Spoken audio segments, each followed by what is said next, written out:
I am privileged to be the moderator for the last, and guys, let's go for the best panel of the conference.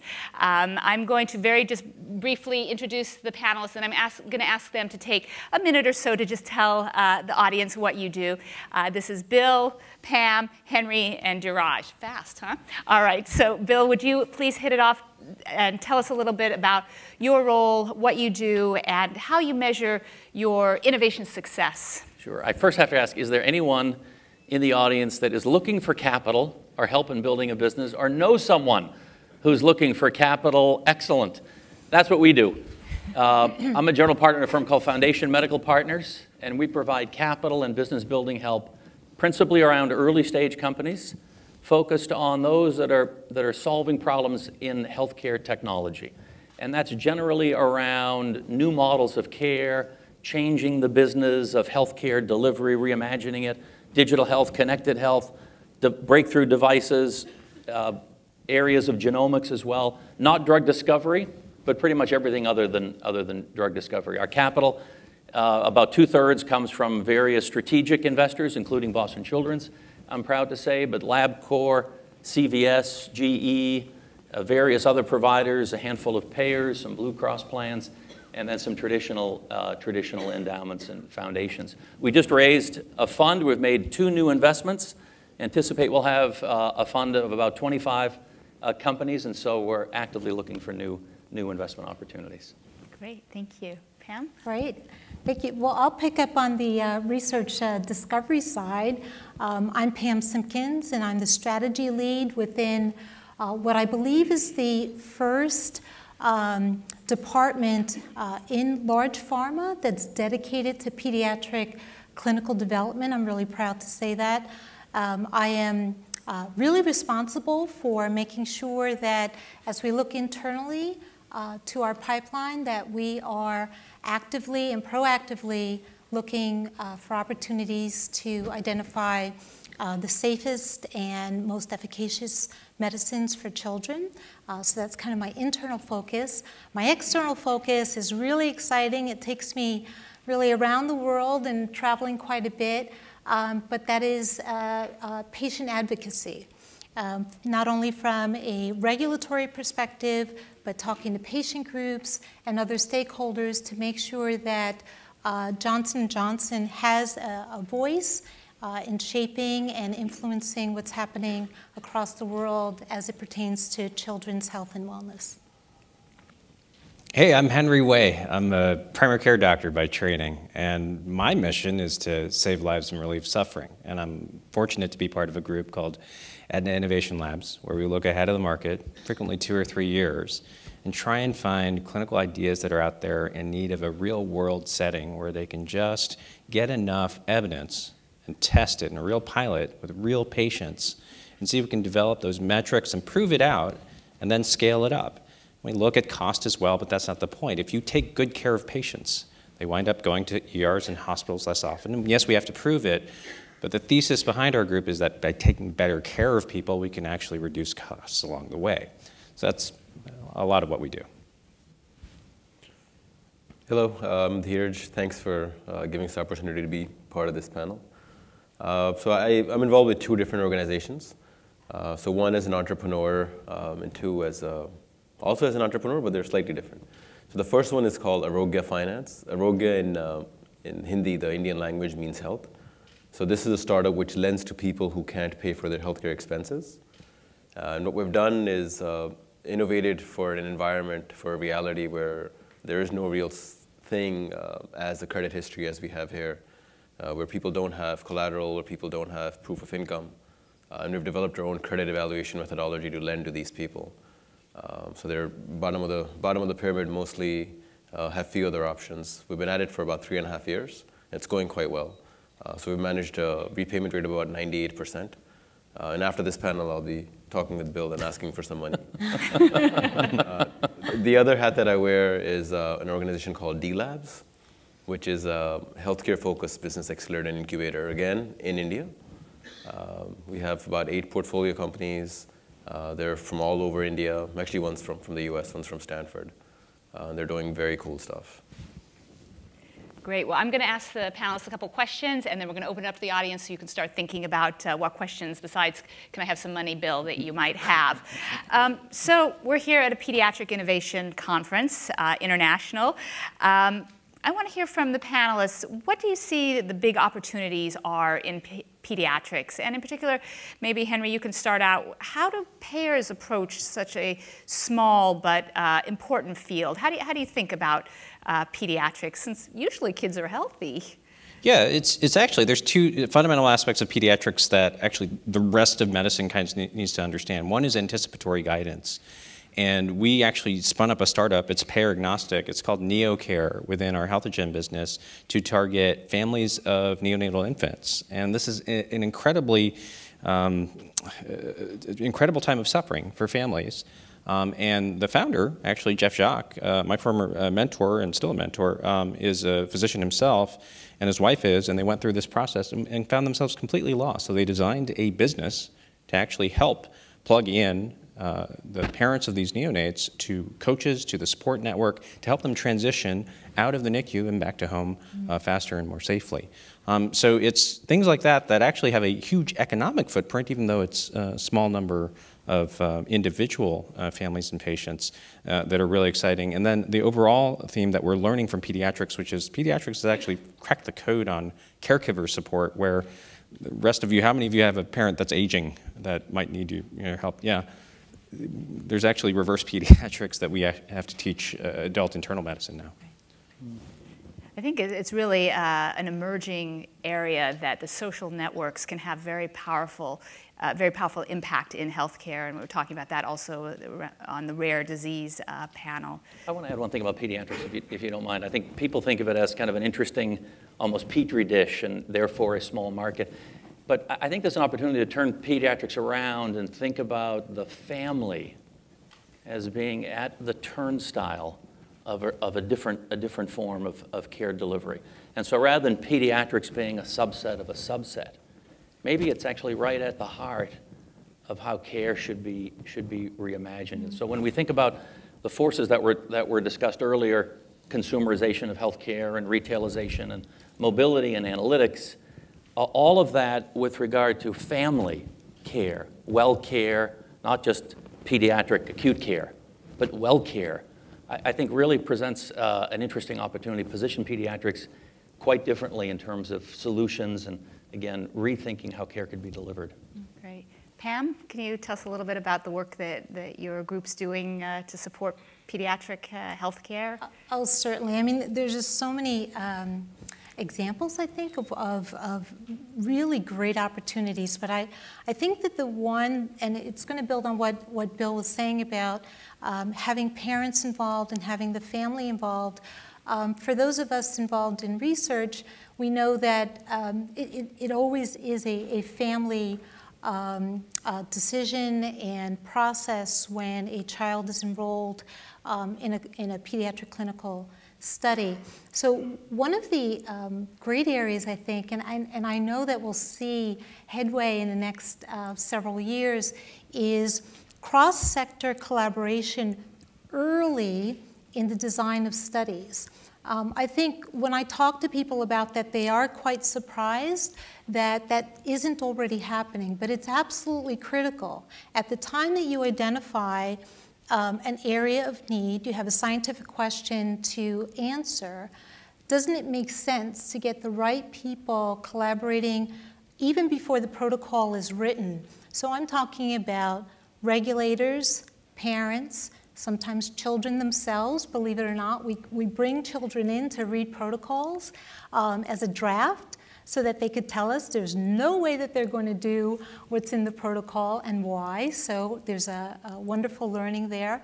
But more importantly, too, you get researchers involved, particularly those who had the clinical experience, because they know how the disease presents itself, what's practical, what can be done in the research or not, and then also industry. So there are a lot of mechanisms now underway to bring those groups together early, whether it's through digital technology or other platforms and other sort of systematic infrastructure that I think will make a really big difference for pediatrics in the future. We're looking forward to it. It's wonderful. So maybe going on beyond pediatrics, looking sort of globally, I want to hear what you're all excited about, certainly what you're investing in, but Diraj, you want to talk a little bit about what excites you in healthcare? Sure. So you know, most of my work is in emerging markets. What excites me there is both the scale of the problem as well as the potential to have impact. Right? I mean, in India alone, you're talking about more than 1 billion people. In emerging markets, you're looking at 2-3 times that number. And the challenges they're facing are real. Right? I mean, just for a second, let's imagine just their situation. Right? There's no way they'll ever be able to pay the kind of money we pay in this country for healthcare. Right? So how do you solve for that? How do you actually give them what they need at the right quality and at a low cost without actually sacrificing anything? Look at expertise the same way, right? I mean, this might be sort of a controversial statement, but I think I can make a blanket statement that these countries will never have enough trained practitioners, enough trained nurses. I mean, they'll just never have enough trained people. So how do you solve for that? I mean, it's those kind of problems which really honestly get me excited. That's what we're trying to work on. Great. I'm excited about that problem too, because we have that problem domestically. Yeah, obviously. Asymmetry of supply and demand, and actually expertise. And telehealth is one of our favorite areas right now that we have no fewer than 10 different pilots already queued up, and then another 10 behind those getting ready to launch. But saying you're excited about telehealth is like, I like electricity. It's a very ambiguous term. So there are very specific use cases, and in particular, trying to connect folks with their existing healthcare system rather than just kind of plugging them into this silo that happens to solve for a specific use case. We're going through some growing pains now, and I would say there's a lot of gadgetry that you're going to see emerge that's interesting, but needs to find its way. But that has an incredible potential, particularly for international markets where we actually have millions of folks that we cover internationally. And if we look at the WHO statistics, you look at mental health care, and in backwoods Arkansas, you have, what is it, like 3 per 1,000 in terms of a ratio of providers. In Saudi Arabia and India and China, you have a tenth, 100th, and 1/1000th of that, although I can't remember which is which. So we have big opportunity here with telehealth to finally deliver a lot of expertise. And in the incubator, we're actually seeing a lot of action, or a lot of activity around telehealth specifically. And I'll tell you, Henry, representing a provider organization, hearing that the payer is excited about telehealth is really good news, because we feel like that's one of the challenges. And so being able to partner with you to actually bring this new innovative care delivery process is great. And it is like electricity. Unfortunately, most of our houses aren't wired yet, so we've got a ways to go. Pam, something that you're excited about? I'm really excited about it's almost like a perfect storm. And I think earlier we were talking about kind of the confluence of different external forces that make things ripe for happening. I think it was the Uber example where, now it just happens to be the right time for that particular innovative idea to take hold. And so the idea that I'm most excited about, in fact, we've been spending a lot of time on this year, is the design and launch of a pediatric network for clinical development. And it will be global. It will be sustainable. It brings together research institutions from around the world. And so it's not only large academic centers, but also community hospitals, all connected together for the benefit of designing, conducting, and closing out pediatric trials. So I can't wait. I mean, I looked at your slide and I wondered, where are we along that continuum? Right past ideation, and I would really hope that we move into pilot next year. I think the big challenge for all of the people who are involved, we're just so excited, how do we keep it small and keep it simple so that we have those small wins in 2015 and then scale from there. I'll add, as we all know, it's a time of such profound transformation in U.S. healthcare. And apart from all those unstoppable forces of the consumer and retail and mobility and analytics that we all know and love, the fundamental business model of providers is changing forever. So we're going from fee-for-service, the old cost-plus model, to value-based healthcare. And I think this is an example where pediatric institutions can also lead. I mean, on average, 50% or more of the sick kids, so complex kids with complex medical conditions, are Medicaid covered. Medicaid spends $45 billion a year for sick kids. And so in the shift from fee-for-service to value-based healthcare, pediatric institutions can take on that financial risk, can eliminate wonderful payers like Aetna, and get a monthly capitated payment for sick kids. Do the appropriate analytics, build a business around not only being a provider, but taking on that financial risk associated with the care and the outcomes of their patients. And it's happening in a number of pediatric institutions. There's an early consulting project at this very institution where that roadmap is being investigated. And I'm a big believer, and I think one of the most exciting things in healthcare today, are provider-sponsored health plans. And sick kids in pediatric institutions is really right at the tip of that spear. Henry, I think I just heard Bill say you're going to be out of business.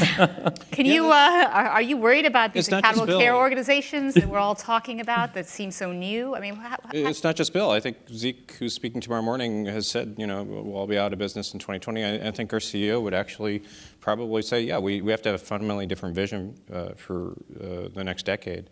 And that involves actually creating capabilities to help effectively parcel out capabilities of payers and hand that over for providers to do more of the care management, population health management, manage the actuarial risk. The big barrier that we see is that the alignment of incentives, everyone thinks is a big new thing. I was telling these guys earlier, it's not. Look in the Code of Hammurabi, 1750 BC. You get paid 10 shekels for doing brain surgery. You get your hand cut off. You get it wrong. Value-based payment, it's been around, not new. All right, so that's not what's going to put insurers out of business. It's if the provider community actually has a cultural shift and starts to appreciate, oh, actually I can make money by delivering higher quality.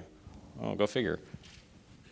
Great. Well, you've got a nice sense of who our panelists are. They have a lot of expertise. Let's open it up to the audience for some questions. And let's see, any hands? Well, one is queuing up. I can't help one myself over here. but talk about another recent investment of ours in the predictive analytics space. And again, I think this is an area where data becomes actionable insight, but you then take it the next step, and it's really actionable insight on steroids when you can make that predictive as to a population ahead of the acute need. So I'm a big believer in predictive analytics opportunities, and those are really the fuel, I think, for the shift to value-based healthcare. Great. Hi. Yes. My name's Leslie Wainwright. My question's for Bill. For the amount of venture dollars that are rotating into healthcare more broadly, specifically with a lot of the digital technologies we've been talking about, how many of those truly address more pediatric-oriented conditions or entrepreneurs who are focusing on this specific market as opposed to adult solutions that with a Band-Aid here, Band-Aid there, could potentially be applied in more childhood settings? Right, so through the lens of devices, the answer would be there's a subset. Through the lens of the shift to value-based healthcare, I would say it's as much pediatric focused as it is adult focused. And empowering consumers, of course, means empowering families. And again, when you think about families at the epicenter of pediatric care, pre-birth, post-birth, wellness, genetic carrier screening, what all that means, what are the ramifications of that, then the pediatric institutions really put themselves in a very different place, and I think really exciting spot. Okay, other questions from the audience? And do you have an idea for a company in that area as well? Okay. Well, I know a friend that has an idea. While you guys are thinking up your questions, I have another topic for the panel. So, I advise my innovators, and someone talked about this morning, to steal shamelessly. That every idea doesn't have to be brand new, that you can look at other industries and you can get great ideas, you can get inspiration. So talk a little bit about how you've seen this done, or what advice you might have for innovators. And jump in, whoever wants to go first. Sure, I'll go first. Actually, that's what we did for the healthcare financing company that I'm a part of. Right? So we went to the market thinking we'll develop a low-cost solution on the insurance side for India. Right? So we went and talked to people. We said, okay, would this low-cost insurance offering interest you? And what we heard, and I'm going to summarize here, is they said, look, thanks, but no thanks. We live hand to mouth. We don't have enough. If whatever extra money that we do have, we'd rather spend on our kids' education, on buying a better house, honestly buying a better cell phone, than paying for something which I may never need in my life. And that's what sort of drove us to then look outside the industry to say, okay, insurance is clearly not what these people are after. So then we took a step back and said, okay, can we give them some sort of other solution which might work for them? We thought, okay, a loan could work. And then we've seen in HR, in the HR industry, so I think we've all taken HR behavioral tests for different jobs that we've applied for. So that's honestly what we borrowed from and designed our behavioral test that we now use to evaluate the creditworthiness of people. So that's, honestly, it's very heavily borrowed. Now it's ours, but it's heavily borrowed. And much has been written about it in many ways. Healthcare, of course, is a lagging industry by comparison to your financial services brethren or other such industries. And that comparison is overused. It's reasonably accurate, but of course doesn't take into consideration the complexity of healthcare. But we were looking at a company, this kind of keys off of the telehealth and maybe mental health and behavioral health area, where rather than the old model, and this is where I think kind of innovation as it's come from other industries can be interestingly applied to healthcare, rather than the old model of mental health and behavioral health therapy being face-to-face in an office where the therapist is chained to his or her desk for 8 hours a day, and people come in and they take time to write up, and no one really captures that information, and you see 1% of the population that needs behavioral health therapy. So how about just a simple app that you can download, and in the app you can text message a therapist on demand, 24/7, a licensed therapist. You get assigned someone. If you don't like that therapist, you push a button, you try somebody else. You have guaranteed turnaround time. And so there's less of a stigma. It's not using FaceTime. You're not looking at someone and think that therapist is judging you and you want to say the thing that you think the therapist wants to hear about your problems. But no, it's just the reverse. You can be at work and you can text. You can wake up in the middle of the night and you can text.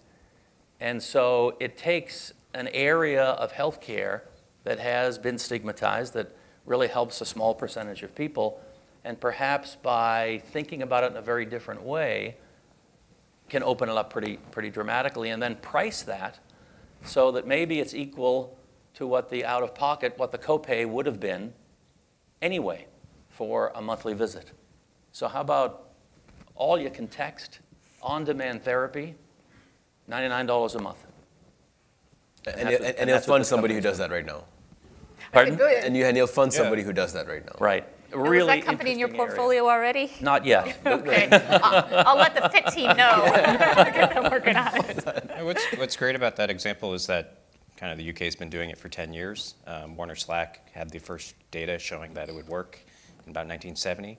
These are things that are waiting to unleashed from academia and also other countries where they kind of already do them already. What we do as innovative here is sometimes we're just kind of ignoring what Japan, UK, Sweden have already figured out. Yeah, that's a good point. We're talking about value-based pricing. So the biggest birthing chain in India right now offers a flat price package to all its customers. Right, you come in, because India's pay out of pocket, right? So there's no insurance, there's no copay. So they basically say, this is what you're paying. $2,000, $1,000, and whether it's a C-section or a natural birth, whether there's a complication, no complication, ER after that, before that, everything's covered in that one price. I haven't heard of this company though, so afterwards. A little louder, Henry, so everyone can hear. They're making deals. Seriously? Yeah. We have a question. What we do? Oh. So a question from the audience here, yes. Hi, my name's Leanne Capello. I work with the Business Innovation Factory. So we work with healthcare leaders to help reimagine their business models. And we've talked a little bit about the importance of the family as it relates to pediatric health. And we think about that a lot, and the social determinants to health. And I'm just curious from the panel members, if you were to prioritize those social determinants to health in your mind, and understand what are the tools, technologies, and capabilities that are best poised to address those social determinants to health, what would you say? Social determinants. Can you be a little bit more specific? So about all of the behavioral, mental, environmental, educational, determinants to health. So the things that contribute to an overall child's health within the family, right. And how is the pediatric world kind of poised to address some of those? Sort of the non-clinical aspects and how they impact. There's a reason why it's called the Department of Health and Human Services. It's kind of, and Medicaid epitomizes this in every state where you have this struggle over, hey, it's not just like the asthma that's going on. This kid is kind of bouncing around between ERs. There's low health literacy. They don't have access to lunch and stuff like that. We're about to launch our Medicaid plan in Louisiana, where over half the state is on Medicaid, and you've got this big burden of how do you actually figure stuff out. So it does take a different care coordination model, actually, where even if I think of the data model, I'm looking at a SQL table in my head, but you guys can see it now. We have different actual codes that are not clinically based. HL7 has no idea what the heck we're looking at, but it's stuff like, do you have a way to get to school? And even some of the most basic data supports, your thesis supports where you're going. If $45 billion Medicaid is spent on sick kids, I mean, that's just an extraordinary statement. And if 2/3 of those sick kids are on Medicaid at Boston Children's, I mean, it says that those factors are massively at influence. Actually, the IOM just came out with a report earlier this year about seeing healthcare through a community lens, and I think they quoted maybe 40% of healthcare outcomes are related to non-health related, or maybe it's 60%, and some very, very high percentage, right? And so, for your example about asthma, if somebody's smoking in the house, if he's in a house with a cat and he's allergic, if they're transferring the kid from home to home because there's not a stable home care environment, if he lives in a place with a lot of factories. I mean, I'm sort of wondering how we will re-envision healthcare to address those things, because there's not really a pocket to pay for changing some of these environmental factors or addressing some of the educational levels, or the variety of things that really we do so little to impact people's health. We do about 20%. I actually think it can start, so I will be a shill for one of our investments, a company called Panelists, a Boston-based company. But what they do is combine kind of this full clinical view at the patient level. So drugs taken, inpatient, outpatient, lab results, all the things you'd imagine, unstructured data as well. And they combine that with non-clinical information, again, at the patient level. And so there's a certain profile of, say, me, but then when my credit card data is added to that, get maybe a more interesting profile. If I happen to be going to the liquor store every evening and McDonald's every night, and not to bash the liquor store or McDonald's, but a different profile if I'm late on my mortgage payment.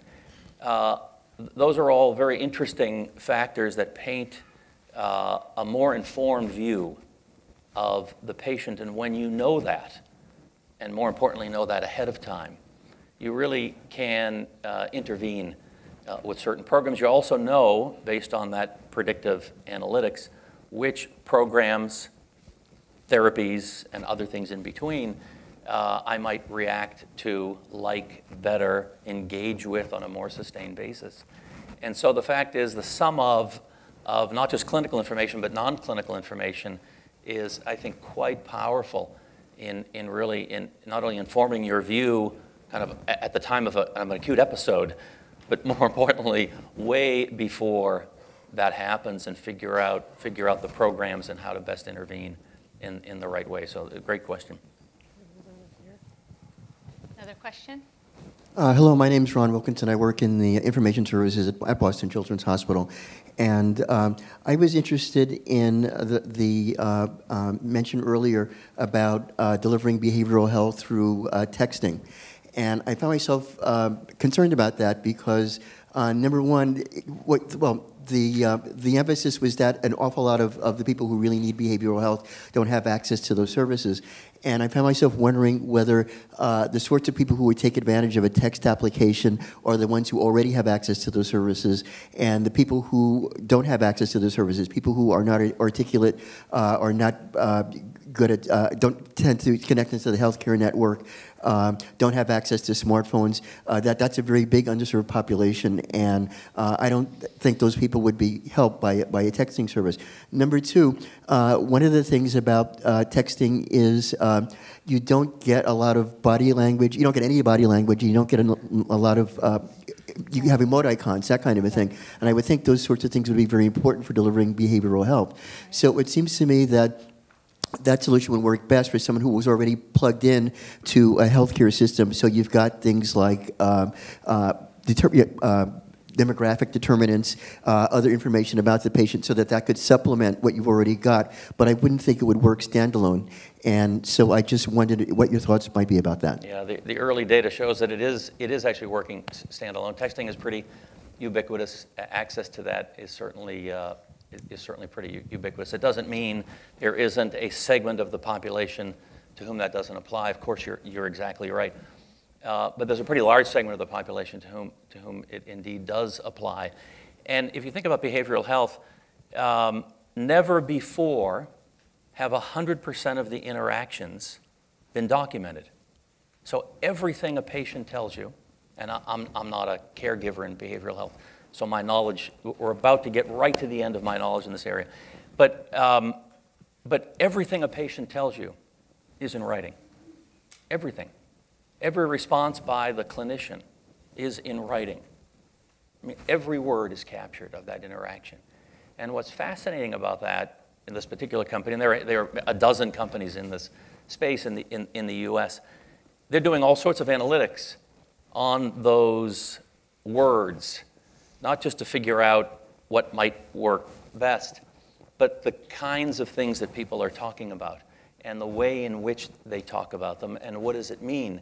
And can you actually tease out even better interactions than face-to-face when you might think you're sitting across from someone who's being judgmental as you talk about your problems?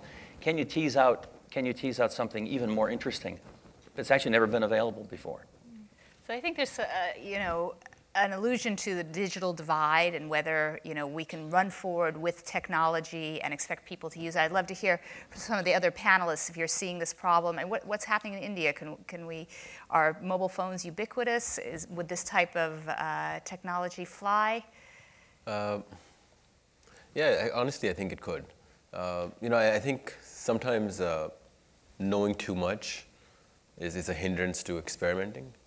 And I think you may be just setting the bar slightly too high.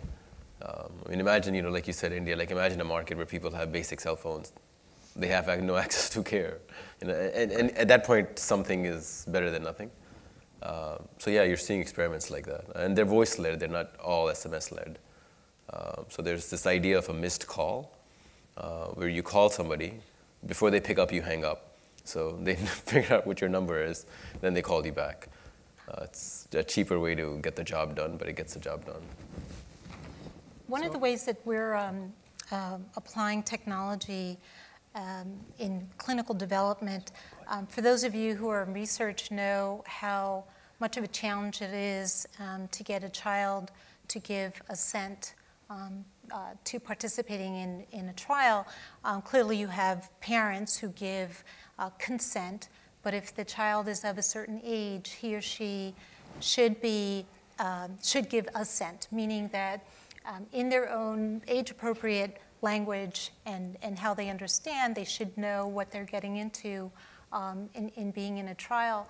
And so one of the ways that technology can help, and we've only seen sort of early stages of this, is using tablets to take the child through like little vignettes and cartoons and maybe even some games so that they understand what's happening to them, what their condition is, what the trial will entail, really to explain what it is that's going on for them. And for those, I think a lot of people think that even getting assent is just sort of a one-time event and you get it done, and that's certainly not true. It's really a journey of learning for the child as well as for the parent.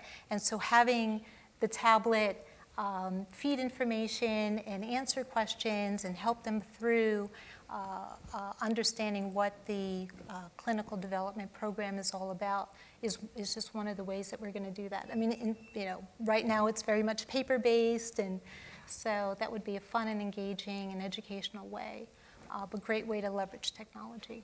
I have a question.